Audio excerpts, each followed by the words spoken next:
नमस्कार, आप सभी का न्यूज नेटवर्क इंडिया ग्रुप में स्वागत है। मैं हूं आपके साथ अनुज त्रिपाठी और आप देख रहे हैं एनएन न्यूज साउथ दिल्ली। खबर दिल्ली के जेएनयू कॉलेज से है। दरअसल दिल्ली दंगों के 12 आरोपियों के समर्थन में जेएनयू में फ्रीडम मार्च निकाला गया और इस मार्च का आयोजन जेएनएसयू यानी कि जेएनयू स्टूडेंट यूनियन ने किया, जिसमें आरोपियों के परिजन और बड़ी संख्या में छात्र शामिल हुए। छात्रों ने हाथों में आरोपियों की तस्वीरें लेकर नारेबाजी की और यूपीए कानून को लेकर के सवाल उठाए। अब क्या है पूरा मामला, आइए देखिए हमारी खास रिपोर्ट। दिल्ली दंगों के 12 आरोपियों की रिहाई की मांग, जेएनयू छात्रों ने उठाई यूएपीए खत्म करने की मांग, फ्रीडम मार्च में लगाए गए मोदी शाह विरोधी नारे,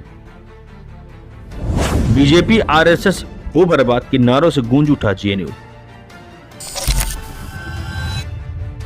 5 साल पहले दिल्ली में हुए दंगों ने राजधानी को झकझोर कर रख दिया। कई लोगों की जानें गईं, कई लोग घायल हुए और भारी पैमाने पर सार्वजनिक संपत्ति को नुकसान पहुंचा। इन दंगों के सिलसिले में 13 सितंबर को जेएनयू की छात्र उमर खालिद स्कॉलर शर्जील इमाम समेत कुल 12 लोगों को गिरफ्तार किया गया था। तभी से सभी आरोपी जेल में और इनकी जमानत याचिकाएं सुप्रीम कोर्ट में विचाराधीन है। हर साल 13 सितंबर को इन आरोपियों के समर्थन में जेएनयू कैंपस में फ्रीडम मार्च निकाला जाता है। आज भी जेएनयू में जेएनएसयू के नेतृत्व में यह मार्च निकाला गया। इस मार्च में सभी 12 आरोपियों के परिवारजन और सैकड़ों छात्र शामिल हुए। छात्रों ने हाथों में तस्वीरें लेकर टफली बजाते हुए और नारेबाजी करते हुए मार्च निकाला। मार्च में लगे कुछ नारे बहुत ही प्रमुख थे। यूपीए धोखा है, मोदी शाह हो बर्बाद, बीजेपी आरएसएस हो बर्बाद, सभी आरोपियों को रिहा करो। तो जब इसी सिलसिले में नीतीश कुमार से बात की गई तो उन्होंने कहा कि दिल्ली पुलिस पूरी तरीके से बीजेपी और आरएसएस के सामने नतमस्तक हो चुकी है और ये सभी 12 आरोपी निर्दोष हैं। ये लोग सीएए और एनआरसी के खिलाफ संविधान बचाने के लिए सड़कों पर उतरे थे, इसलिए झूठे केस में फंसाकर यूएपीए लगा दिया गया। 5 सालों से बिना जमानत जेल में बंद है और ये न्याय नहीं अन्याय है। उस न्यायपालिका जो लगातार इस भाजपा आरएसएस सरकार के सामने नतमस्तक हो चुकी है।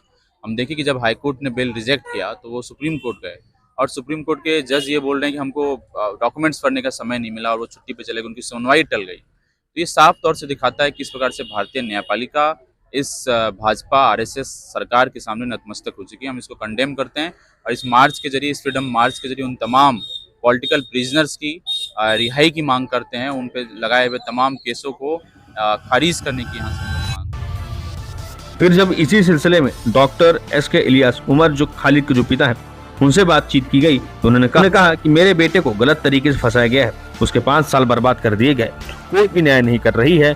हमें उम्मीद थी कि देश का न्यायतंत्र निष्पक्ष होगा, लेकिन अब लगने लगा है कि सब कुछ सत्ता के दबाव में है। नहीं हुआ है, इसलिए कि उमर खालिद और ये तमाम लोग तो हीरो केस से देखे जा रहे हैं पूरे देश के अंदर। जो नुकसान हुआ है उनके 5 साल जिंदगी के ज़ाय हो गए। ये 5 साल बहुत ही कीमती होते हैं किसी भी आदमी के लिए। ये आधा यानी 10 साल में से 5 साल इंसान के ज़िंदगी के ज़ाय हो जाना ये बहुत महत्वपूर्ण चीज़ है। और उमर तो अभी पीएचडी उन्होंने कंप्लीट की थी और उसके बाद अब वो हो सकता है एकेडमिक लाइफ में जाते या एक्टिविज्म में और आगे बढ़ते। इसी सिलसिले में साइमा खान जो मोहम्मद सलीम खान की बेटी हैं, उन्होंने भी बयान देते हुए कहा कि मेरे अब्बू निर्दोष हैं, वो किसी दंगे में शामिल नहीं थे, उन्हें सिर्फ इसलिए जेल में डाला गया क्योंकि वो उस वक्त सरकार खिलाफ आवाज उठा रहे थे।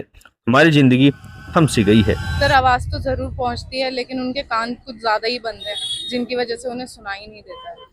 क्या आरोप लगाए गए? सर पहले उनके ऊपर 60 की एफआईआर लगाई गई, फिर 136 में उन्हें बंद किया गया, फिर उनके ऊपर 59 की एफआईआर लगा दी गई, जिसमें यूएपीए जैसा बड़ा अपराध लगाया है उनके ऊपर। सर प्रदर्शन नहीं कर रहे थे, जहाँ पे प्रदर्शन हो रहा था वहाँ पे मेरे डैड का ऑफिस है, जहाँ पे वो पिछले 30 साल से काम कर रहे हैं। बस वो वहीं पे खड़े हुए थे, वहीं पे जा रहे थे और इन लोगों ने उन्हें पकड़ के दिल्ली दंगों में शामिल कर दिया। जेएनयू का यह फ्रीडम मार्च एक बार फिर यूपीए कानून और दिल्ली दंगों के केस को लेकर के कई सवाल खड़े करता है। और क्या ये आरोपी वाकई दोषी हैं या राजनीतिक प्रतिशोध का शिकार है, ये जवाब अभी तक भी अदालत से आना बाकी है। साउथ दिल्ली से जुड़ी तमाम खबरों के लिए जुड़े रहिए हमारे साथ और देखते रहिए न्यूज नेटवर्क इंडिया ग्रुप का digital channel NN news South Delhi. तब तक के लिए दीजिए इजाजत।